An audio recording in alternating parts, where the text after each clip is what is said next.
If he was here, he'd put his arm around me and say he doesn't want me to be emotional.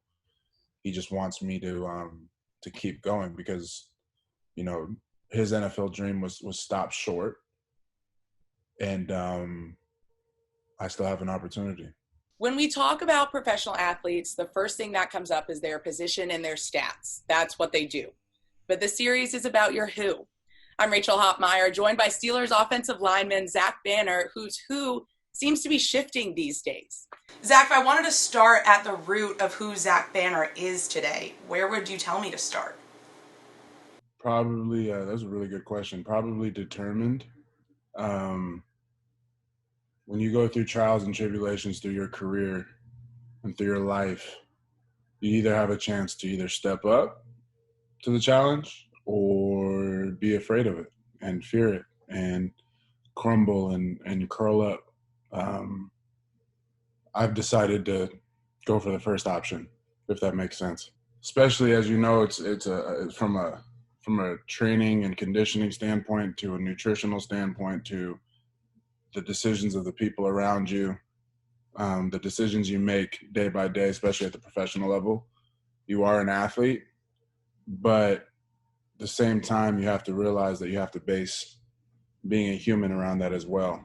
And that's probably the hardest balance of it all. You're entering year 4. Had your priorities changed over that time? How have you gotten better at that balance? Absolutely. I think a lot of decisions have been more based towards work and more based towards football, but the on and off the field as well, and I think that's something that people need to understand, especially athletes. How are we able to use this platform? How are we able to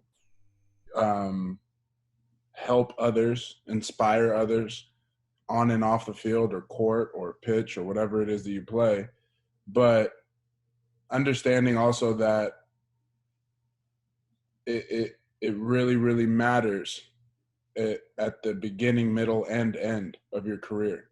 Our legs, our feet, our bodies, it's only here for a certain amount of time. And it's hard when, you see guys getting the game taken away from them when they're not ready, but that's why you're building such an incredible platform of power. So that takes us to, how did a man of color, Chamorro descent, already fighting for the Black Lives Matter movement, find himself fighting against anti-Semitism? I think that's just having a heart. I really do. I think it's understanding as a Black and brown man that, we deal with a lot of things ourselves. It's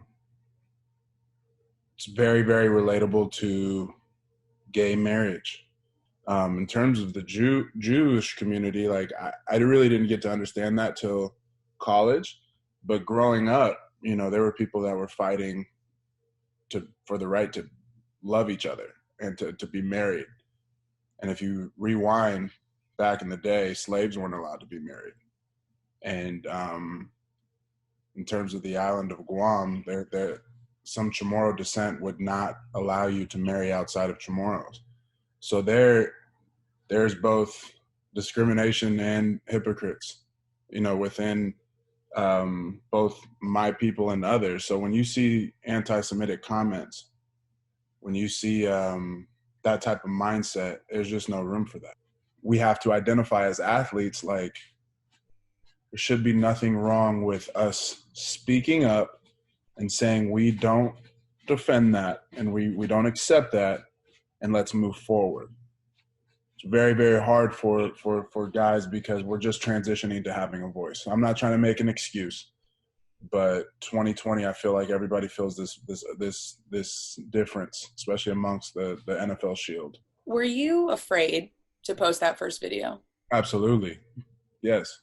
Because one, you got to realize, you said I'm going into my 4th year. I had 200 plus snaps last year. Every starting offensive lineman had about over 1,000.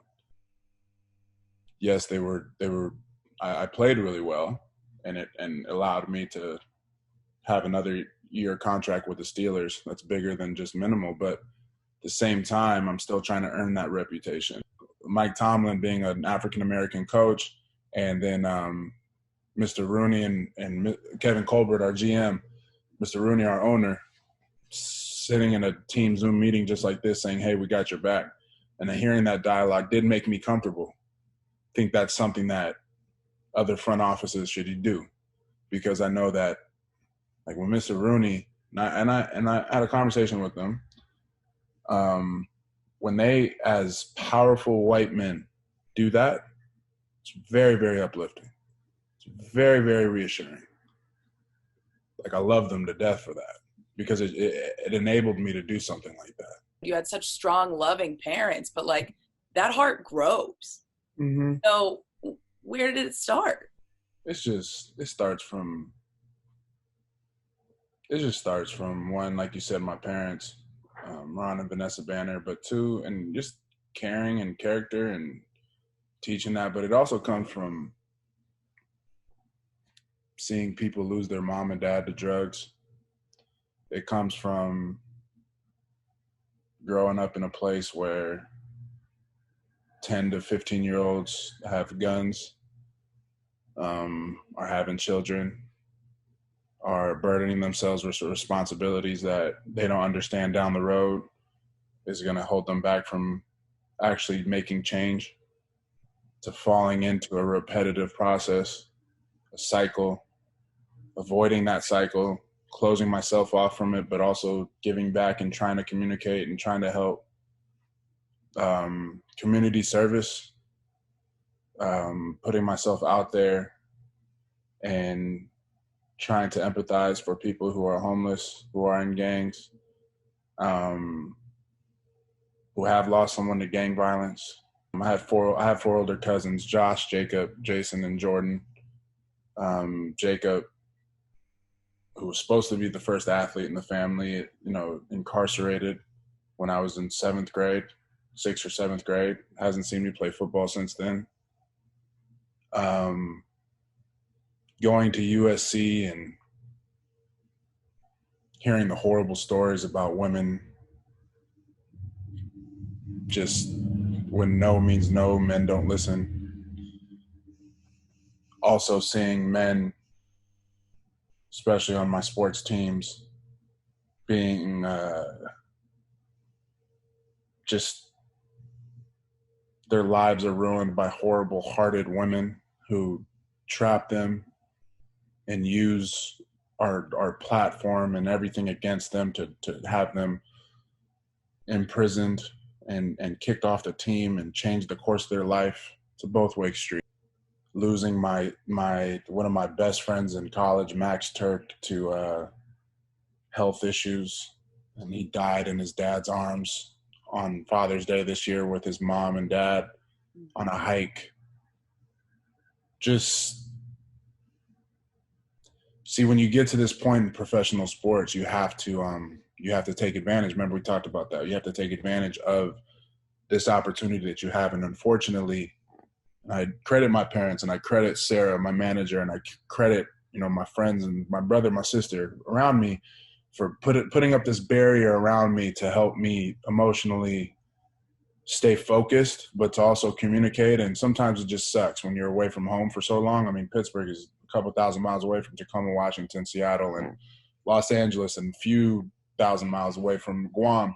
So you rarely get to see these things. You rarely get to see your family, and you rarely get to be around those type of things. But when you get that phone call about somebody this and somebody that, and they're no longer with us, that sucks. But then again, when we play and we ball out, and then we do things like what I did with the video the other day off the field, there's other kids and people who you're impacting. So it never really equals out, but that's how you get to the love and the passion for doing stuff like that.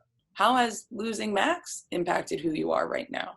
Yeah, he's definitely, you know what I mean? It's like sports is always like shows us, like, we're always having these troubles about black versus white and brown versus white and things like that. But like Max Turk and his family, beautiful, beautiful family, his mom and dad and everything, and his sisters and his family are just all great.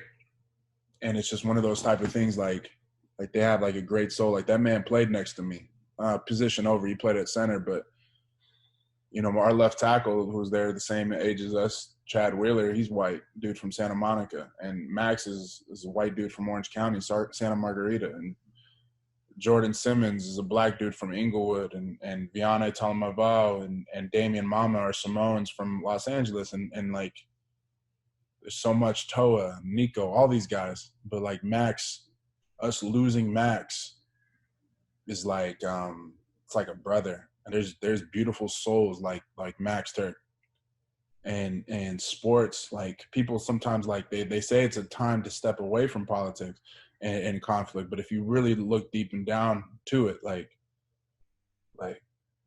I played next to a white dude who came from a very solid family who probably didn't have the same experiences that I did, and I didn't have the same experiences he did, and like we loved up on each other for 4 years, and just using his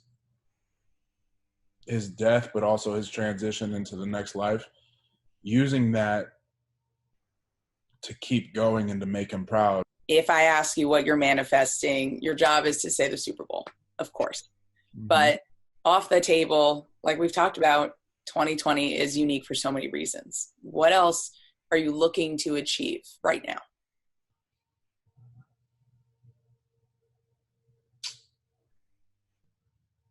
Probably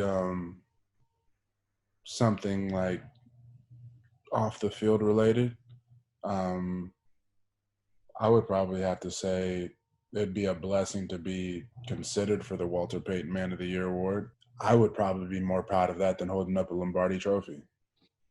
I mean, we already have 6 in Pittsburgh, no flex. You know what I'm saying? So like, it's like, what's most important?